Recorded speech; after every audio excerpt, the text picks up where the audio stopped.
Yo, how's it going, everyone? This is Mitchell Mander here, and welcome to another review of the Pokemon Journey series. We're covering episode 75 in today's review, and it's part 2 of the Cresselia Darkrai arc, with Ash and Dawn being reunited in this episode. So how was the episode overall? Well, before I get into the episode review, just want to say if you like this type of content, be sure to like, subscribe, and hit that notification bell. It'd be pretty awesome if you did that. Anyways, let's get into the review, shall we? Now, the episode begins where last week's episode ended off at, with Koharu and Dawn coming across the injured Cresselia. And Cresselia over here is badly injured, but is being extremely hostile towards Koharu and Dawn. But Koharu remembers exactly what her father told her earlier in the series, which is says if we reach out to Pokemon earnestly, we should be able to understand one another.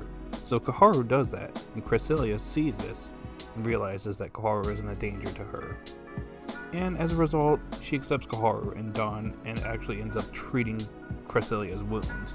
As it turns out, Dawn reveals that, she picked up some techniques from a certain person that she traveled with. Gee, I wonder who this person could be, Brock.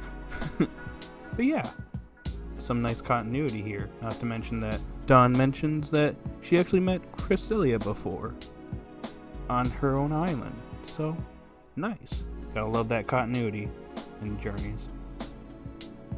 We then get another great conversation between Dawn and Koharu, which Dawn actually encourages Koharu to take up contests or at least try it out, which Koharu is actually quite nervous to try, but she does with Eevee, who copycats Piplup's moves in order to do a performance, but it backfires on Koharu as it's her first time trying a performance, so she doesn't exactly do well.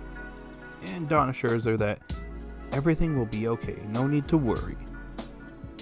I also like the fact that Dawn talks about her previous traveling companions in the Sinnoh region.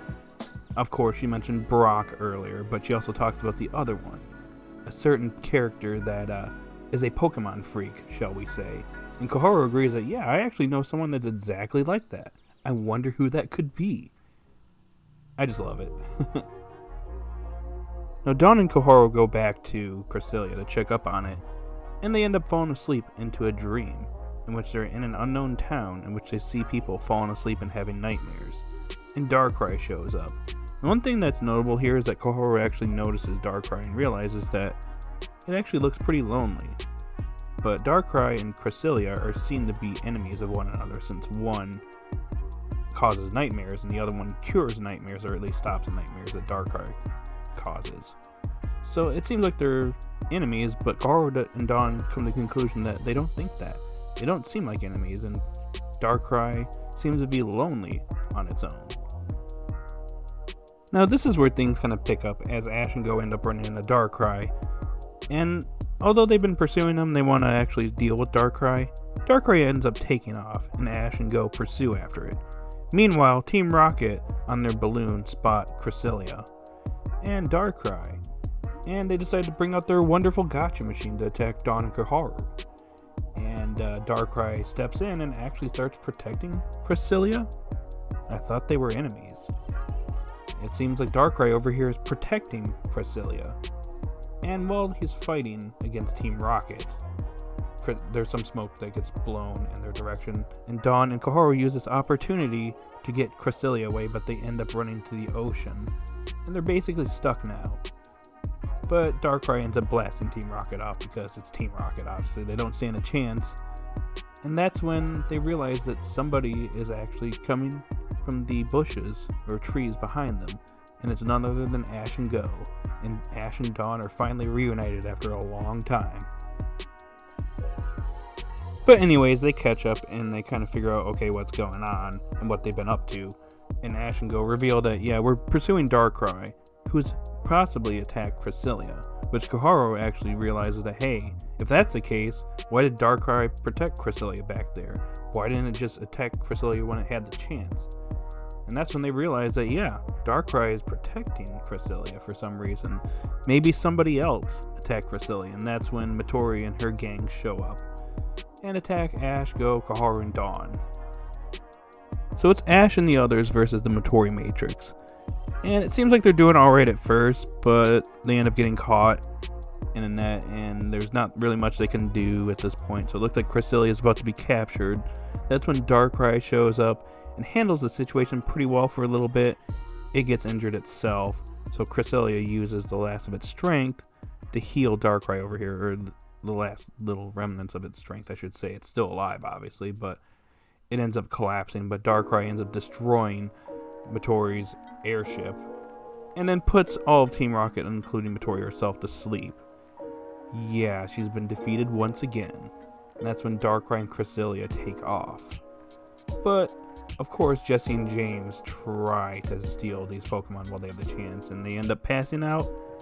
So yeah, Team Rocket utterly failed once again. And that's when they realize, or at least Koharu realizes, that Darkrai over here not only is lonely, but the reason why Darkrai isn't super lonely or wants to be around Cresselia is because Cresselia is basically its friend. And as a result of the two hanging out on the island together, Darkrai is not lonely anymore. Darkrai feels lonely when Cresselia is gone, and that's why they were protecting one another in this scenario. Pretty neat. So Koharu is basically emulating her father here. And I like the fact that Go points out that, yeah, you're starting to understand Pokemon a lot better, Koharu. So nice development for Koharu in this episode. So the next day comes, and it's summer vacation, and Ash, Go, and Dawn are playing in the water, while Koharu is FaceTiming with her father, and he's freaking out, wondering what she's been up to. She hasn't called him, so he's being the worried father he is, so everything's fine. But as it turns out, the egg that Professor Sakuragi was looking after was a Piplup egg, and there's apparently a ton of Piplup in the Sakuragi labs now. Interesting. Will we see these Pokemon in the future or not? Or in the next couple of episodes? Who knows, but yeah, these Pokemon are at the lab now. But anyways, they're playing in the water. Dawn actually grabs Koharu to go play with them. But this is before Dawn's contest. But hey, it's summer vacation. It's time to relax a little bit. And that's pretty much where the episode comes to an end. Now overall, I thought this was a great episode. I do have some nitpicks with it, like, I will say I wish that Ash and Dawn got to spend more time together in the episode. Obviously they got time to catch up. Most of it was off screen, but at least they got to catch up. And I would have liked to see Go interact with Dawn a little bit more. Like with the Iris episode, Go didn't really get to interact with Dawn that much, though I guess that was sacrificed for the fact that Dawn and Koharu are besties now. But I also would have liked to see Dawn in her actual contest and see how she did, because we didn't get to see that. I was actually anticipating seeing that at the end of this episode, and yet the episode ends before the contest takes place, so that's a bit disappointing. But besides that, there's a lot of good in this episode. Obviously the best part of this episode is Dawn and Koharu's interactions once again. It's once again the strongest aspect of this arc.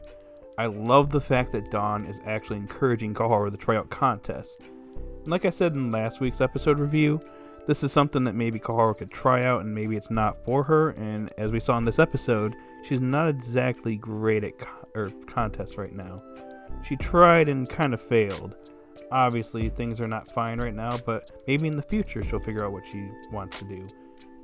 And I like the fact that Koharu, she doesn't know what she wants to do in life. And she doesn't like the fact that people want her to follow in her father's footsteps. She explains that to Dawn. And I love this whole conversation. And it also shows that Eevee is the perfect Pokemon for Koharu. This Eevee doesn't know what it wants to evolve into. It's got many choices, but it just doesn't know what choice it wants to make. So it wants to take its time and figure it out. And yeah, I love that. We see Koharu trying something new with contests in this episode. And it's great. Maybe this is not for Koharu. Maybe she wants to try something different. She's got plenty of time, so I like the fact that the series is emphasizing the fact that she doesn't know what she wants to do, but there's plenty of time to figure that out. So maybe sometime down the road, she'll finally figure out what she wants to do. I think it's great, and that's why I want her to meet other companions of Ash's, and to maybe get a feel of what they do for their goals, so she can figure out what she wants to do in the future. One thing I'll admit that I guess I was a little bit mildly disappointed with was Matori and her gang. Because once again, they were dealt with pretty easily. And this time around, it was the legendary Pokemon themselves dealing with them. They went through this whole operation of trying to steal these Pokemon. And Ash and the others, essentially, even though they interfered with them, they didn't really stop them. It was the legendary Pokemon themselves that took them out. So, once again, the Matori Matrix takes another L. And I have to say, they've been pretty unsatisfactory so far. Like back in the Necrozma arc, they completely failed and just fled then. Here, their ship actually gets destroyed, so I don't know if Giovanni's going to be giving them another ship anytime soon. Then again, Jesse and James destroy their air balloon all the time, so who knows.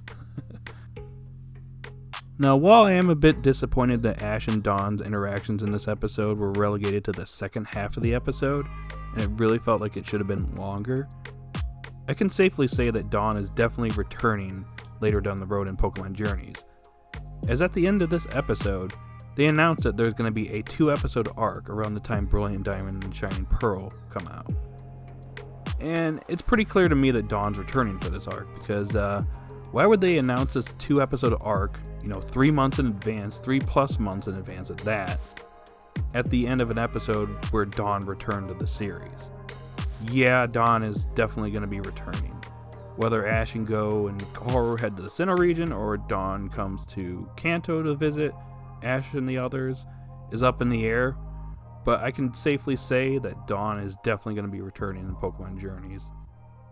Now, when it comes to this 2-parter Cresselia Darkrai arc, I actually enjoyed it quite a lot. It's definitely one of Journey's strongest 2-parter arcs.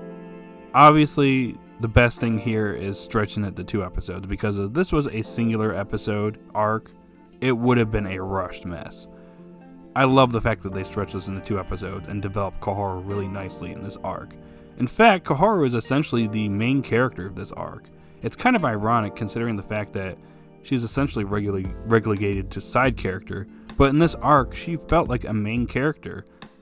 It's kind of ironic too, because Ash and Go felt like side characters throughout this arc.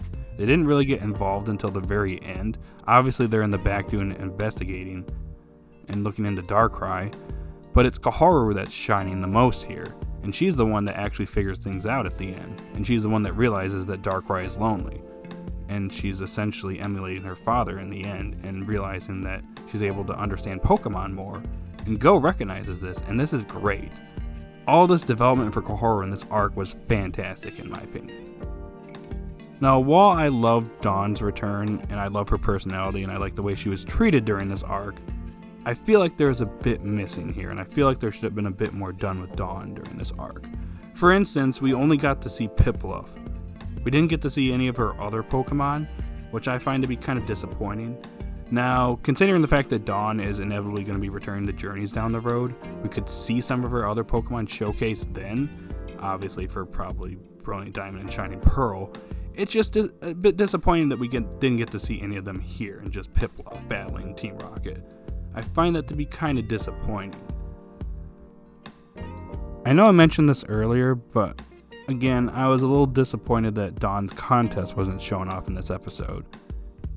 The episode ended before it took place, so it was done off screen, which Journeys loves to do, which I'm not really a big fan of that. I think the main reason I'm not a big fan of that is the fact of the matter is when they were doing the preview trailer for this arc, it showed Dawn off in her contest attire, so it led many of us to believe that we'd see Dawn in a contest within this arc. And that's the whole reason she came to Sinnoh, and we don't see it. I don't know about you guys, but I'm a bit disappointed there, because that's, again, the whole reason that she reappeared in the series was for this contest. She got involved in this arc, obviously. So you would think, hey, at the end of it all, Ash and the others get to see Dawn in her contest. Koharu gets to witness this, and maybe she gets a little bit more interested in contests and helps with her development a little bit more. And yet we don't get that. So it feels like bait, in my opinion. Like we thought we were going to see this, and then we didn't see it, and it also leads to a missed opportunity with Koharu. Like, she had great development in this arc, don't get me wrong, but this would have probably been a step further than what she got in this arc. So hopefully we get to see Dawn in the contest when she inevitably returns to the Journey series, but just a little disappointed we got to miss out on it in this arc. Alrighty guys, that's all I got for this episode review. So overall, I thought this was a solid arc. I know I gave last week's episode a 9.5 out of 10. I'd probably say the episode's more like an 8 or an 8.5 out of 10. And I'd give this episode an 8.5 out of 10. So overall, this arc's like maybe an 8.5 out of 10 overall. A pretty solid arc. Just a few things were missed in this arc that I'm hoping are explored when Dawn returns to the Pokemon Journey series. But overall, I very much enjoyed this arc. So in the comment section down below, post your thoughts. What do you think of this episode and this arc overall? Did you love it? Did you hate it? Let me know what you thought. And if you're new to the channel, be sure to like, subscribe, and hit that notification bell. And I'll talk to you guys later. Have a great day, everyone, and peace.